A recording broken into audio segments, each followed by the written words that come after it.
Welcome back to the Chicago Tomahawk. I'm Mike, and I got my line mate Matt with me. Today, we're going to go over the Blackhawks preseason. They played their last preseason game last night. Blackhawks fans still cannot watch games at home. Some people have antennas. I bought an antenna, and it didn't work for me. So I don't have to figure something else out.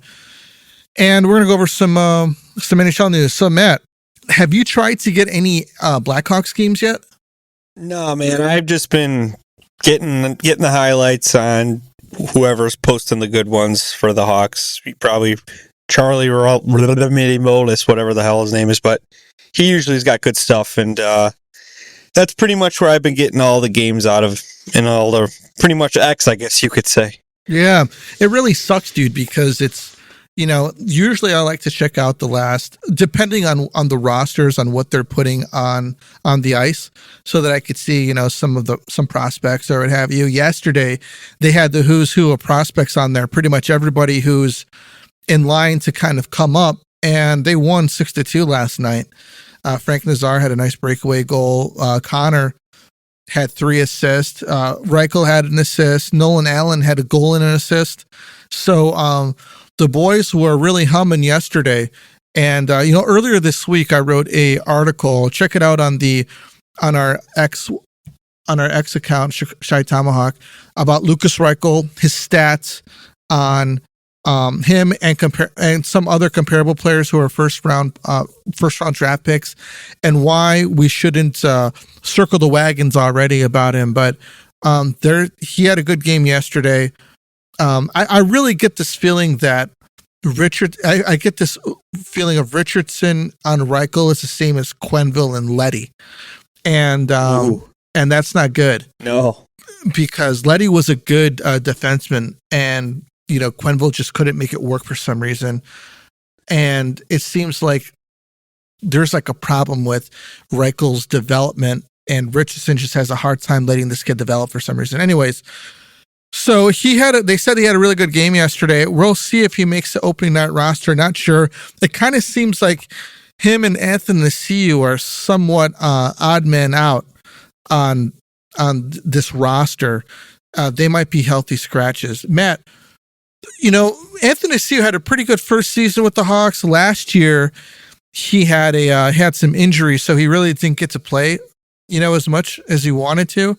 And this year, coming into camp, they said he's had a pretty good camp, but it's just really crowded trying to get on the roster. Do you think that he's just going to be the odd man out this season? Well, it looks like him and Reichel are kind of like the odd man out. I don't know what you do with the guy. You got to try trading him, or do you waive him at this point? I'd rather see, a young guy up in his spot anyway. He'll be probably like a 10 to 15 goal scorer, maybe. Yeah. With good players, but if he's barely cracking the lineup, where do you put him? You're going to put him on the fourth line, and he's going to get, 10 minutes a game? So, yeah, I don't know, man. Maybe you put him on waivers, somebody might claim him. Or maybe he might even clear and go to Rockford, and that team's going to win like the championship down there because they are absolutely stacked. They are, man. They are. It's not looking good for the rest of the AHL, I'll tell you that.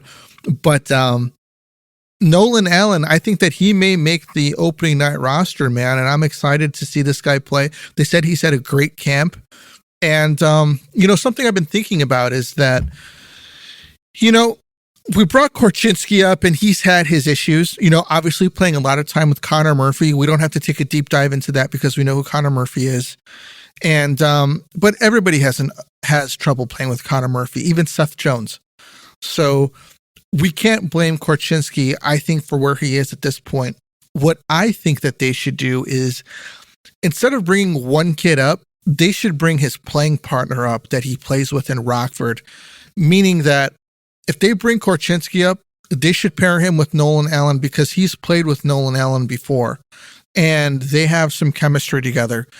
If they could get a third line pairing, or even Isaac Phillips, because I think he's played with Isaac Phillips a bit too, and they have some chemistry. Let them play together instead of playing them up and down in the lineup. Just let them get their chemistry and kind of grow together at the NHL level. What do you think, Matt? Yeah, it's gonna. I guess it's cool. Like if he's like the seventh defenseman, he's probably gonna be splitting time with what's the guy Brody we just called or we signed in the got summer. Brody on the number one pairing with Seth Jones a couple games ago. So that's crazy. I mean, according to this is Brad Bamford from the Bleacher Nation. He thinks the pairing it's going to go Martinez, Jones, Vlasic, Brody, Phillips, and Murphy. So Murphy has shot all the way down to the last pairing because he should be there if he's even playing. But you got Nolan Allen. Levshunov is still up, but he will be down in Rockford, which, like we just said, it's like an all-star team of prospects down there already. Yeah. And they're saying Wyatt Kaiser might be going back down too, but I think he's nursing an injury right now. Like you just said, though, Isaac Phillips is the fifth man on the depth chart right now of the defenseman. So why not Nolan Allen on the sixth guy? He's playing with a guy he's familiar with, and he's going to get limited minutes, maybe some penalty kill like 2-time. But Murphy, I mean, come on, man. At this point, this guy was like the number one pairing all these years. Remember how all these Hawks writers and this guy's good. He's a real deal. He's a real deal. And if he's the real deal, he shouldn't be the sixth guy right now. Yeah. And these kids are starting to pass him and they're catching him. And I remember you sent me something during the week. Didn't Connor Murphy say he was the reason why Korchinski was called up? He said that he felt bad that Korchinski got sent down. I thought the interview said he was probably the reason they called him up because he was hurt at the beginning of the year, or he probably would have been back to juniors, but the Hawks were so desperate they needed him. But to say that, though, it's like, come on, dude. Like, that you're just... I think he thinks... He knows now he's on the decline. And, he's a good locker room guy. Yeah, sure. But let's put Nolan Allen in there, man. Like, we got to see what this kid... It's been 2 years since he's been drafted. And I think he's had This would be his second year in Rockford. Yeah, so... And he's clearly... had a good camp. You said he scored, and he had an assist last night. Right. And I think Bedard actually set him up with one, I heard. So, dude, it's time to let the kids play, I think, man. I would like to see if the Hawks can move Anthony Ciu and Connor Murphy. I think you got to do it at this point, dude. Bedard was a madman last night. Oh, yeah. A lot of snarl in that game, man. A lot of not taking any crap. I hope he learned his lesson last year, breaking his jaw. Yeah. That had to be the worst 6 weeks ever. Can't eat, you can barely talk, and you cannot skate through, 3 guys anymore. It's not juniors. We know you're talented, and maybe there's going to be a time where you can again, like McDavid's been doing. Yeah. But I like it. If someone's giving him a whack, he's right there, face washing him, doing the same thing. I mean, last year he did that too, but it's different when you're like a rookie. You're like, oh, gee, I gotta, you gotta be careful. And you're, I'm sure there's nerves every game, and you're the 18 years old, but now it seems like he's matured a lot in a year, and he ain't taking any crap, which is good to see. Yeah, I give him a lot of credit for that. Even Reichel was mixing it up in that scrum, man. It was good to see. The whole team, they all kind of, I think, would they go like in front of the Blues net, and they just kind of had like a playoff like after the whistle battle. Yeah. So the Blackhawks preseason is over. They won one game, which was last night when pretty much all the prospects played, which is really ironic that they win, that type of game. But the regular season is coming up. The final roster has not been released on the Blackhawks yet. And we'll see what the final roster looks like. But I'm anticipating a lot of veterans starting out the year, and then maybe I don't want to say being demoted, but them slowly moving in guys after they start the year in Rockford. Maybe after a couple months, start bringing guys up. And maybe some of these veterans, man, they can't stay healthy. Maybe Alec Martinez has a little issue staying healthy, and TJ Brody.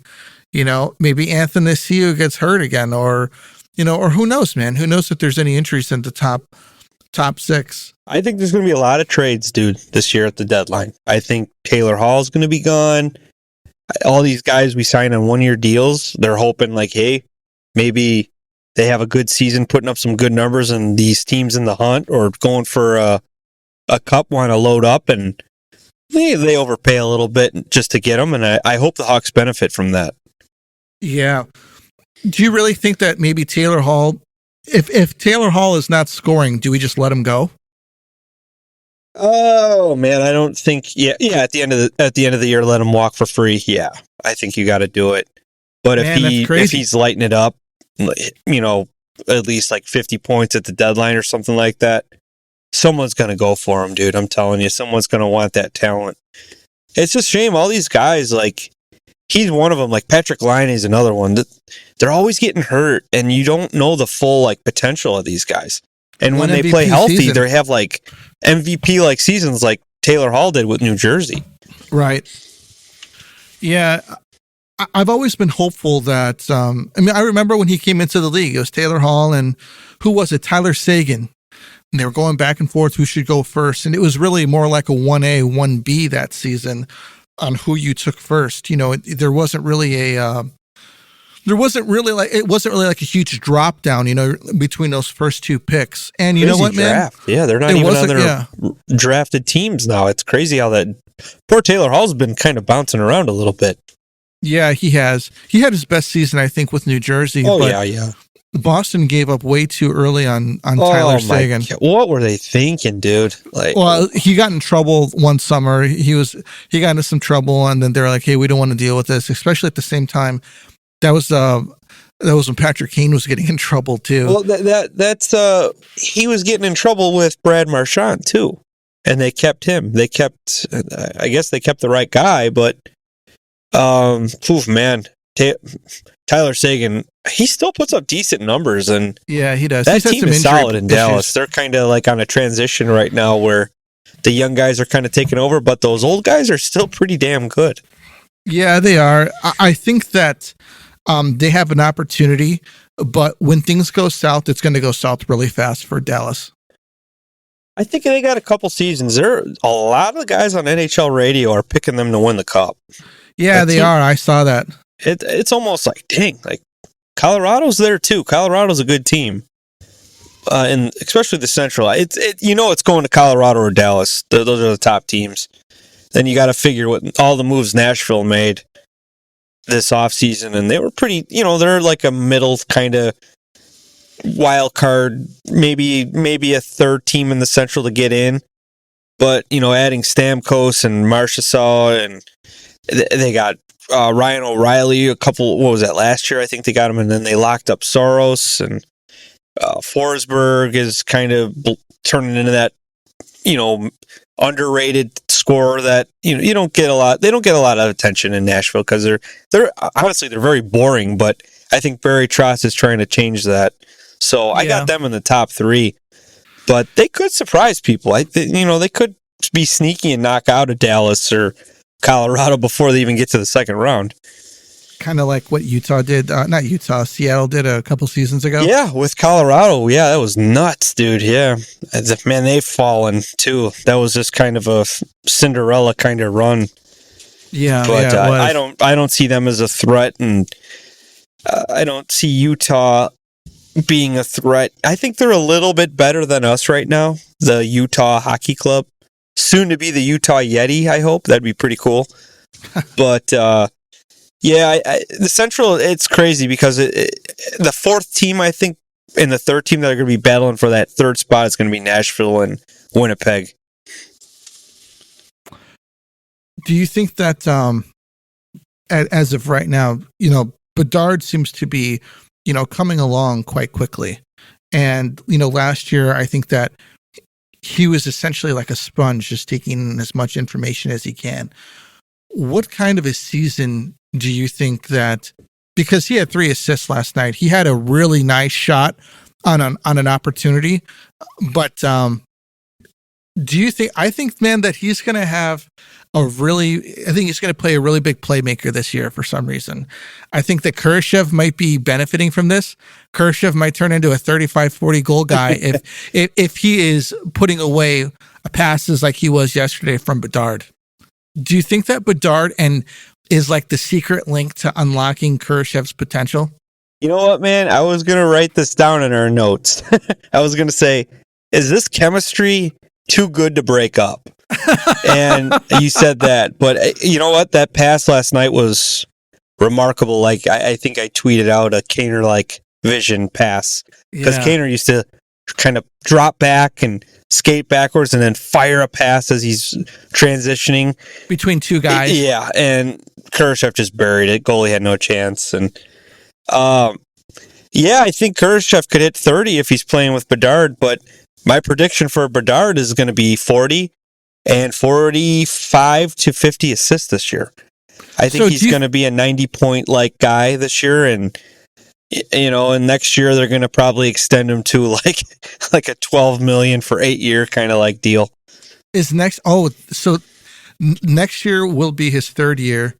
Yeah, we can negotiate. I think July 1st for an extension. This year, this coming summer. Yes. Holy shit. So that's going to be... We got to get that done, or we don't want any Swayman like drama bullshit. So I hope that's KD's main goal, July 1st. Yeah, I mean, let's say Bedard puts up 95 points this year. To be honest with you, what negotiating power does Kyle Davidson have? Zero. Nothing. No. It's going to be you look at your bottom six, a lot of those guys won't be around for 1 to 2, 3 years max. So you got to think that's a lot of cap space there. You got a lot of these high paid older guys, like probably like a Taylor Hall, maybe Connor Murphy.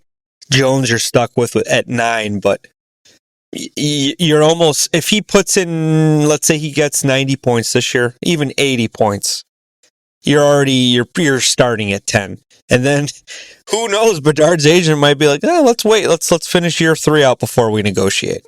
we can only pray it gets done before that, but with all these agents now that they're very intelligent, and he could be starting at 10 or he could be starting at 13 at the way Connor, how he is. I mean, he missed 6 weeks last year? Rookie of the year, he's still putting some pretty damn good numbers. So, yeah, I think he's going to get paid big time, and that's fine. He's your star. You got to pay him. So, I expect that. Man, I'm going to make a prediction. I'm going to say $12 million. 8 year, a $12 million deal. Yeah. You know what, man? If he scores over 100 points, it might be $14 million. With the TV deals and the cap going up, it could be. Yeah. It could be. And then we can only pray he does that extension July 1st, kind of like a Jack Hughes type of thing. Maybe he takes 10 for 8, Oh, my God. And that'd be an absolute steal. And I'd call it a bridge deal. That'd be like a bridge deal. Yeah, it would. Or 10 for 5, 10 for 3. You know what? That's the trend now. The superstars are taking those 4-year deals at a higher cap hit, like Matthews. I don't know. Maybe he.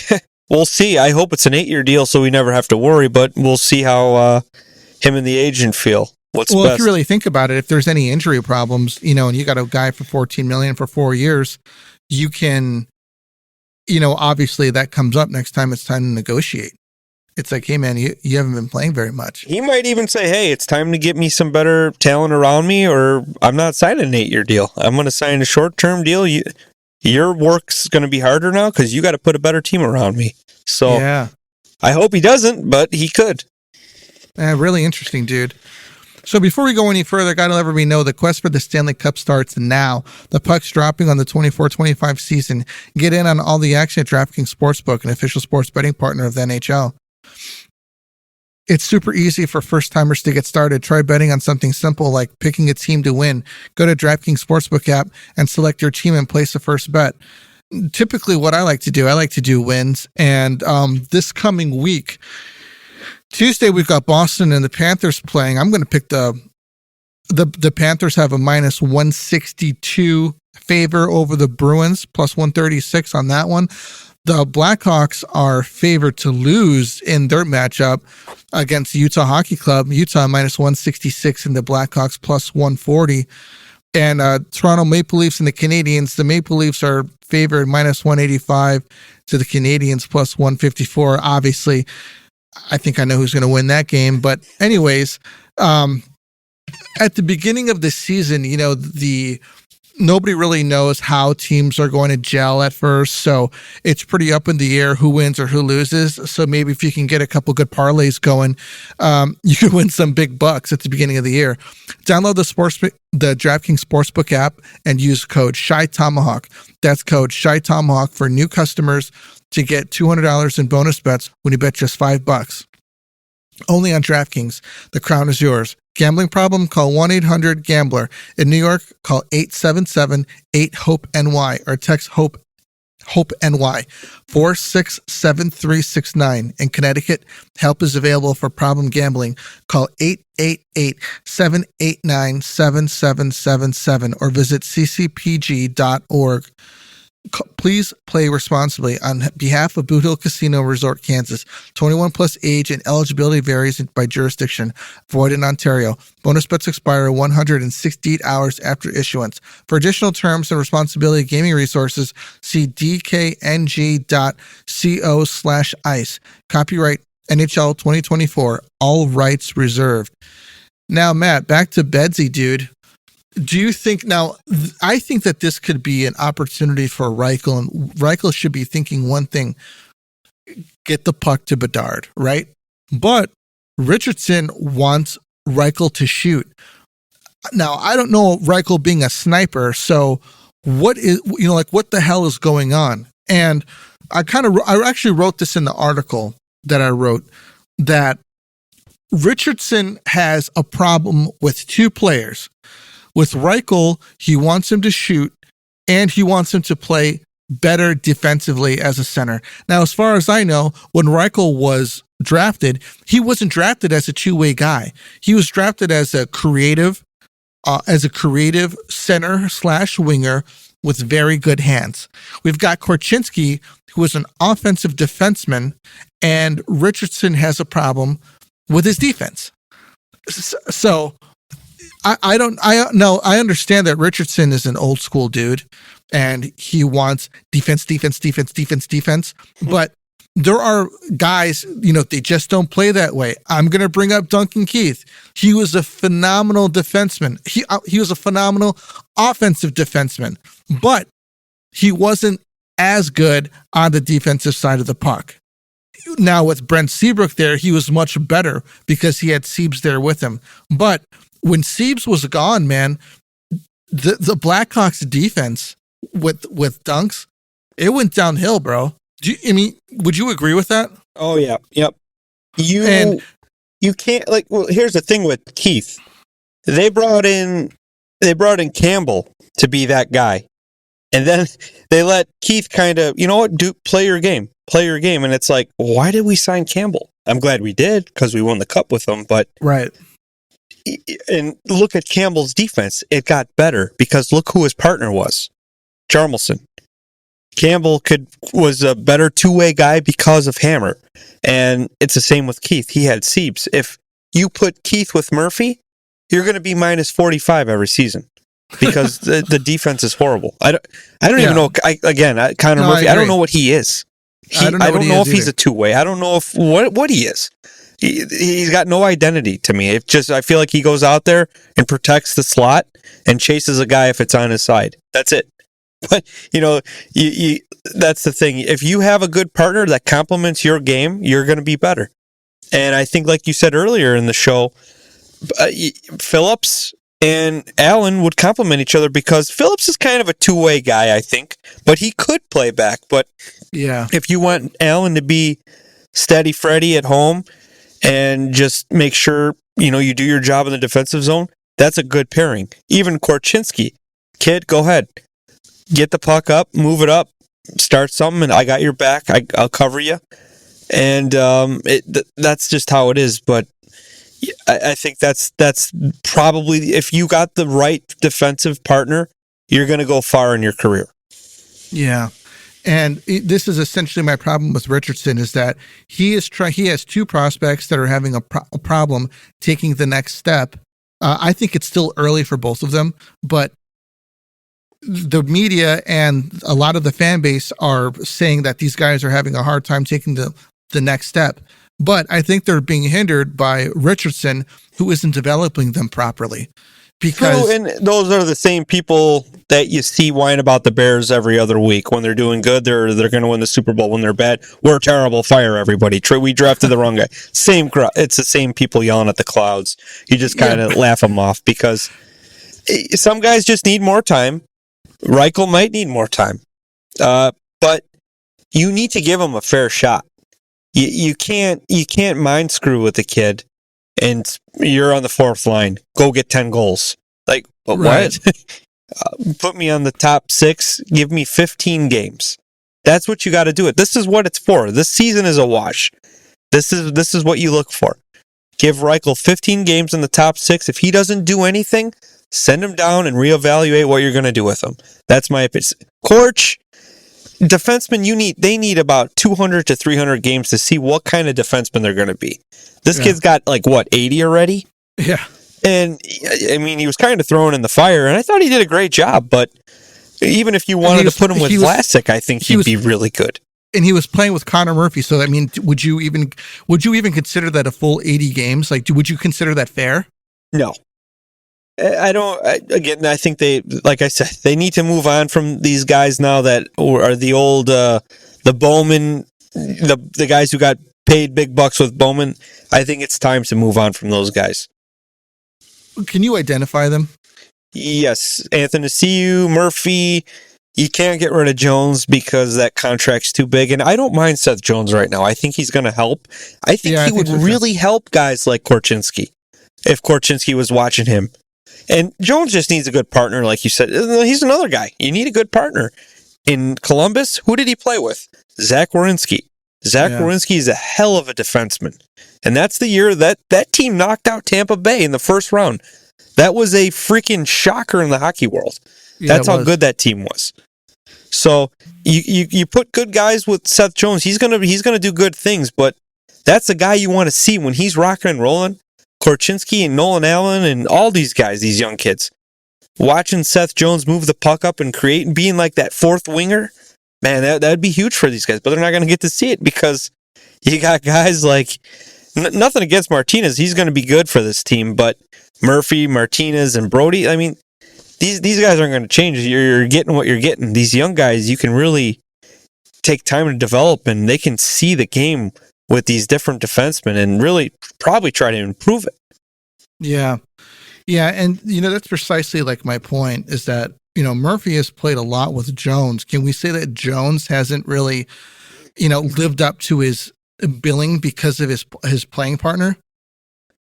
Yeah, he hasn't been the same. Obviously we want to see Seth Jones with like Werenski chemistry, but again, they also had a good goalie. We haven't had a good goalie in a while. So nothing against Mrazek, but he's not Bobrovsky. That season they were fantastic. So, hopefully we get more goals and they don't have to play so much defense. I think the Hawks were in their zone more than any other team last year, just because we're inexperienced. We weren't built to win. So I think this year we're kind of, our top 6 looks decent. Bottom 6 is but it's a wash. It's going to be a last place Central, I think, still, but we're going to be competitive. I think there were games where the Hawks fought hard and lost by 1 in the last minute type of thing, and that's all you can hope for. You just compete 60 minutes. If you lose, but just don't get beat ugly like they've been doing in preseason. It's been embarrassing. Yeah, it hasn't been pretty. Yeah. I just don't think it's early, and it's just too early to call it on Reichel, man. I think that he needs a better opportunity. I think that they need to play him, give him, like you said, give him 15 games with Bedard and see what they can do. Bedsy, he can play with anybody, man. Yep. He's Give like him a fair Kaner. trial. That's He's all like he's like Kaner, man. Everybody that they put Kane with, he made them better, and I think that Bedard has that too.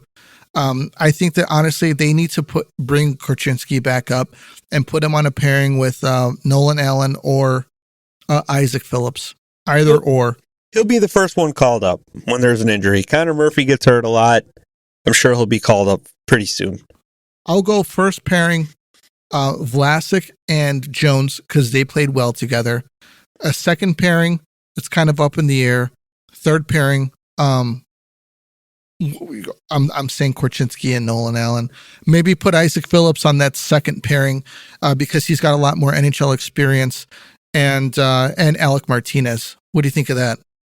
Yeah, I like that. I think Jones and Vlasic, that's exactly what Jones needs, a Vlasic. Yeah. And that'll definitely help, I think, prevent more goals, and actually they'll probably create more goals that way, which is what you want. Right. I would love to see Korch and Allen on the last pairing. I think that would be great. Give them 10 to 15 minutes a game would be cool. And that gives them an opportunity to learn together this season. And then next season, it's like, hey, guys, we need a little bit more out of you this year. We're moving you up to the second pairing. And then we bring up Wyatt Kaiser and Del Maestro and let them take that third pairing. Because this is what we have to do, man. These guys just can't be sitting down in Rockford forever. Yeah, because of mistakes by management. Yeah, right. I agree. They need to play. We need to move, some of these guys out, and that's how we bring dudes into the fold. So I don't know. That's my opinion. That's what I think. If you don't like it, hit me up on X, and we'll talk it out. Same guys going to go after you are the Bears guys. These guys are fine. Crazy. That's fine. I'm willing to talk it out, man, with anybody. Some people get upset, but hey, it is what it is, right? Oh, I love that. That's my favorite. On to the NHL news. The Swayman, the Swayman drama is finally over. He signed 8 years for $8.25 per season. And you know what? I think that he might have left some money on the table, but the Bruins, I think that they played it all wrong this whole time. If he said that he wanted $8 million and they're like, hey, you know what? We don't really hand out contracts like that here, and it's like, okay, so then trade him then, instead of making this just drag out. He is an $8 million goalie. He wanted what is that, $250K more than what they mentioned last week, Yeah, I think it was something like that, which is come on, man. At this point, so I could see if you're fighting over $1 million or $2 million, yeah, okay, but come on, yeah, that's like pennies. To these guys, it's pennies. At the same time, man, he's locked up now. Hey, Matt, can you go over the details of that contract? Yes, so pretty interesting, actually. It's so his first, let's say 2 years, first 2 years, he's going to get a $6 million base with $4 million signing bonuses. So then year 3, it drops down to 5.5 with a $3 million signing bonus. So here it is. This is what pretty much you guys could see what's going on. The signing bonus is where they're hiding the money now with the cap hits and stuff like that. So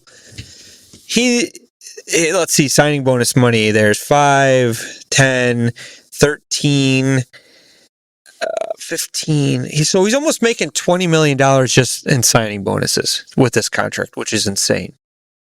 And I don't know. Do you think that's cool? I do. I remember like the Hossa contract, everybody was upset about it when we signed him, but it wasn't illegal, right? Right. Until they started complaining about it when we started winning all these cups. So. Oh, yeah. I noticed. It wasn't just him. There was a couple others. Like, it was his. Zetterberg, Shea Weber's. Yeah. Shea Weber's was even worse than Hossa's. And the funny thing is that contract was offered by Philly. Remember that? Right. That was the offer sheet, and he signed it. Nashville had to match it. Yeah. Yeah. So, I mean, it would be Philadelphia that's on the hook for a contract like that, but there was, I guess some cap circumvention in some way, but now that these guys are, they're finding more creative ways to get these guys their money. This needs to get to a point where I think that Bettman needs to stop worrying about expanding the NHL and start worrying about TV contracts and getting these players on TV more so that so that people can watch them. As an example, when you want to watch the NFL, Matt, what channels do you turn on? I go to Hulu, and it's always, I believe when the Bears are on, what is that, Fox 32, Fox which 30, you can get for then, free. I think channel 2, it's always been CBS. CBS, you can get that. That's free. Like you said, there's ESPN has a game, and NFL Network, right? Even if you don't have cable, you can get 2 games on CBS and 1 to 2 games on Fox every Sunday. Not to mention Monday Night Football. A ton of people have Amazon Prime, and there's a Thursday night game on Amazon Prime every week. So the NFL is essentially getting these games out to people who don't have to pay for cable. You can get it. If you have a streaming service, you can get it. If you have an antenna on your house, you can get the games. So 1970 though. The NHL needs to do what the NFL is doing and get these games on TV so that everybody can watch them, so that they can market their players better, bring more revenue into the NHL, and player salaries go up while you're at it, and it's good for the league. So yeah, man, I don't have a problem with the way Swayman's getting his money and signing bonuses, but I would like the NHL to, like I said, be marketed better. I'm happy with him getting paid. Do I think he's worth it? I don't know. Yeah, I think we get to a point where I think worth is relative.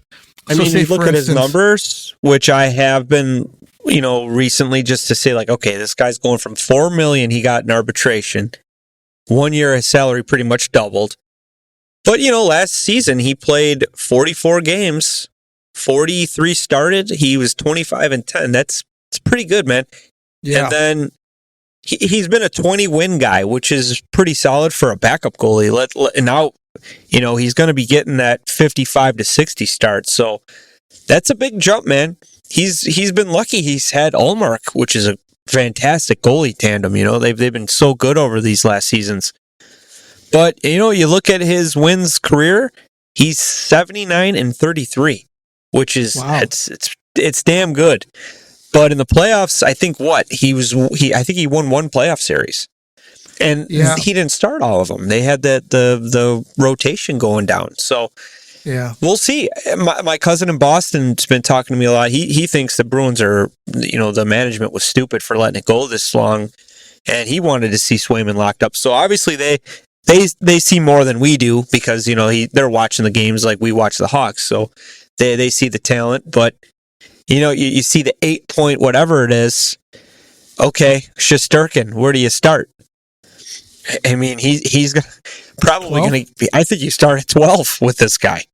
Yeah, because he's a Vezina winner. Eventually, I think this is the year of the Rangers. This is a must-win season for them. They have to win the cup before that Shesterkin extension is coming through, because I think they're going to lose guys, important guys, to pay the guy. That's just how it is.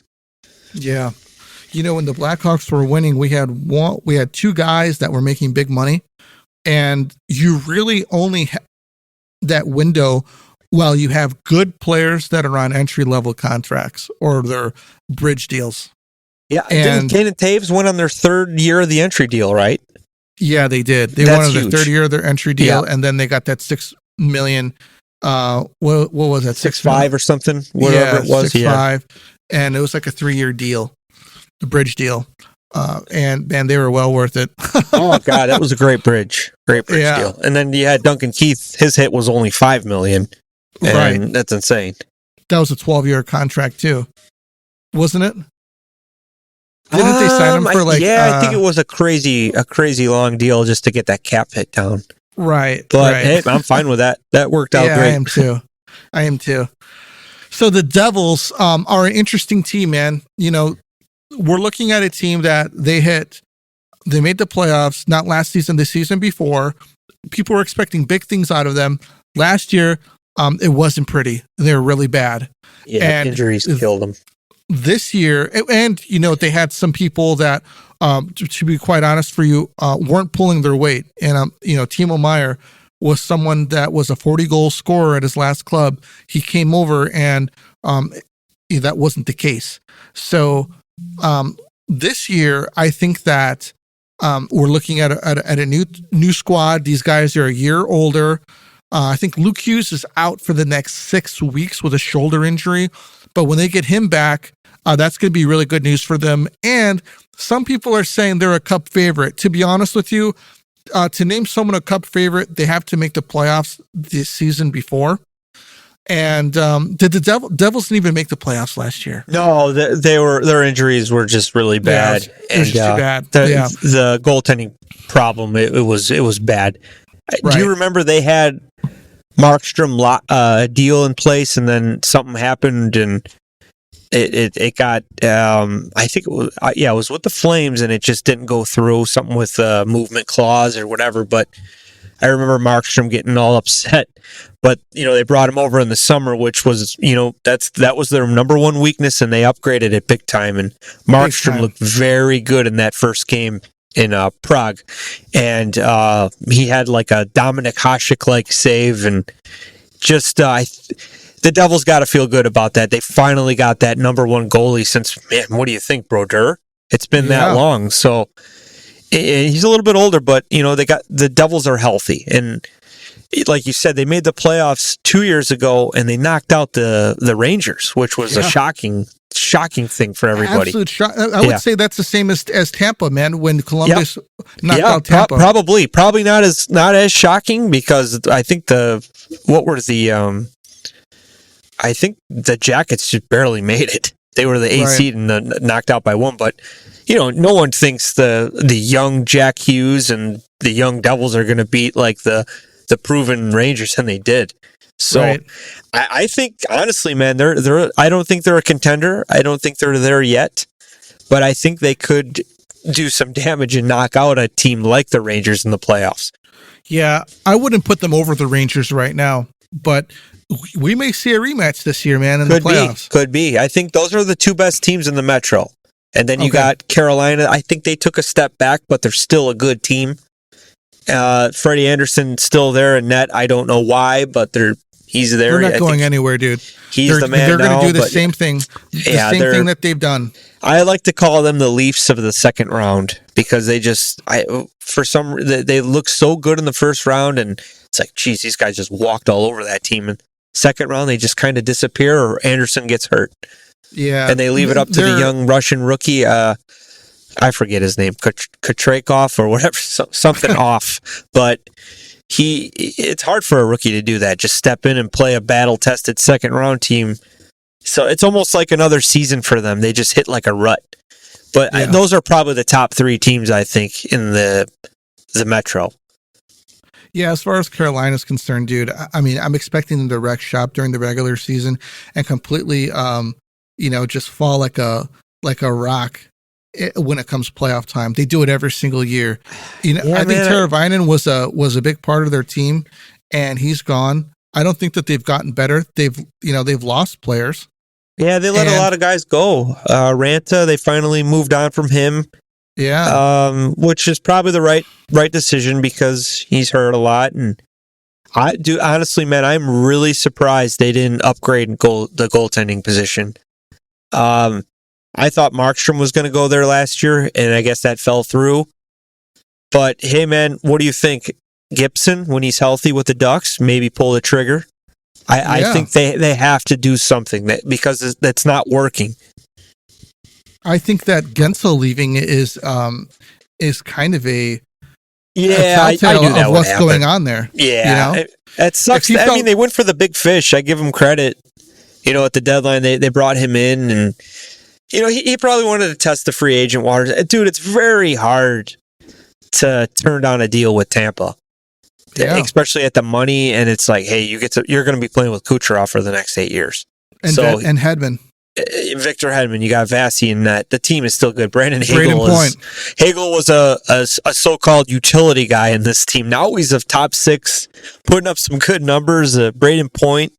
It's hard to turn Tampa down, playing in that atmosphere, and they're a winning culture. And you're not playing hockey. Where are you going? You're going to get on your yacht. You're going to drive all around Tampa Bay. You're going to go to the beach. It's just awesome there. We should have kept him, dude.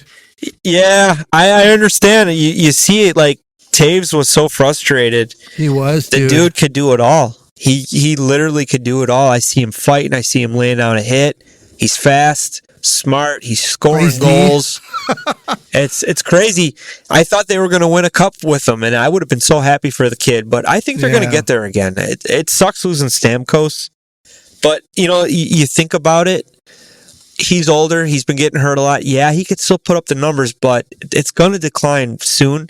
And they replaced a really good young guy with him. So I think that was a good business move, I think.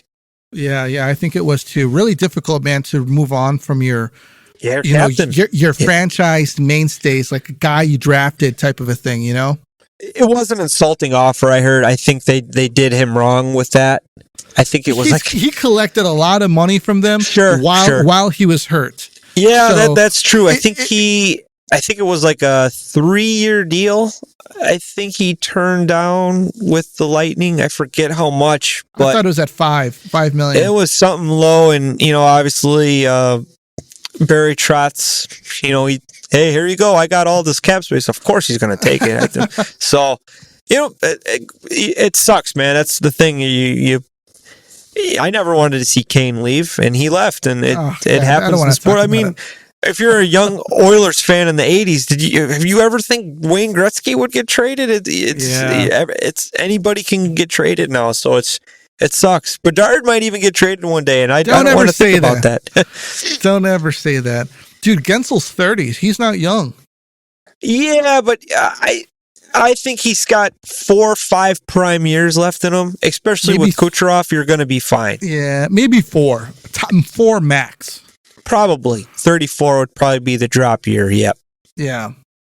Well, all right, everybody. That's all that we got for you this week. It's the first week of the NHL season. We're going to do the best that we can to get these freaking Hawks on. If not, we'll be watching some other hockey. Stay tuned. We'll be back next week. And if you have anything you want to talk about, hell, we might even get some randoms on the podcast and talk hockey. Get at us at the Shy Tomahawk X or Twitter. X if you're nasty. We got to send the brush line with a camera and just live feed the game for us. If we have to, we'll do it. Yeah. And get at us, and maybe we'll have you on. So this is Mike and Matt, the Tomahawk. We're out of here.